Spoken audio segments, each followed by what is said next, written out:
पूर्वांचल नामा में आप सभी का स्वागत है। मैं हूं शक्ति प्रकाश श्रीवास्तव। बंगाल में बीजेपी का मास्टर स्ट्रोक।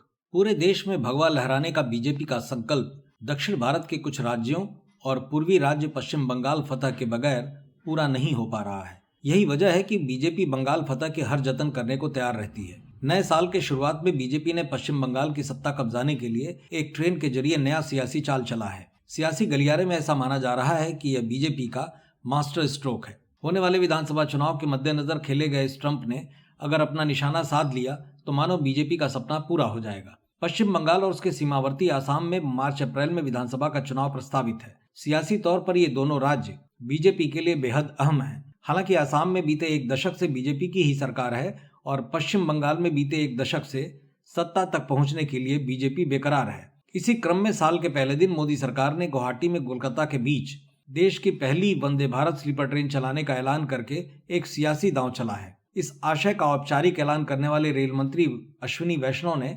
स्पष्ट किया है कि यह ट्रेन पश्चिम बंगाल और आसाम के बीच कनेक्टिविटी बढ़ाएगी। चुनावी समय में उठाए गए मोदी सरकार के इस कदम को इलाकाई सियासत के लिए मास्टर स्ट्रोक माना जा रहा है। 180 किलोमीटर की टॉप स्पीड वाली वंदे भारत स्लीपर ट्रेन के बारे में कहा जा रहा है कि पूर्वोत्तर और पश्चिम बंगाल के बीच बेहतर रेल कनेक्टिविटी बनाते हुए यह ट्रेन दोनों राज्यों के आर्थिक और सामाजिक रूप से एकीकरण को बढ़ावा देगी।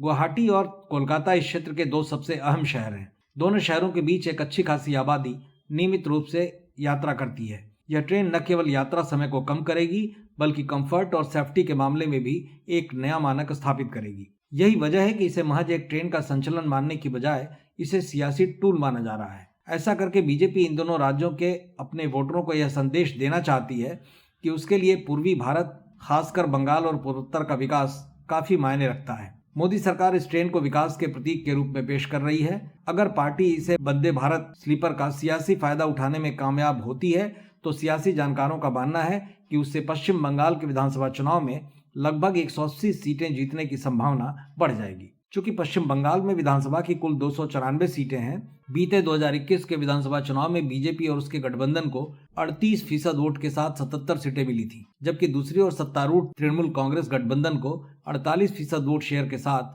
216 सीटों पर जीत मिली थी। इसलिए इस बार बीजेपी पूरे दमखम के साथ बंगाल फतह के लिए रणनीतियां बनाने में जुट गई है और यह सियासी चाल भी उसके इसी रणनीति का हिस्सा है।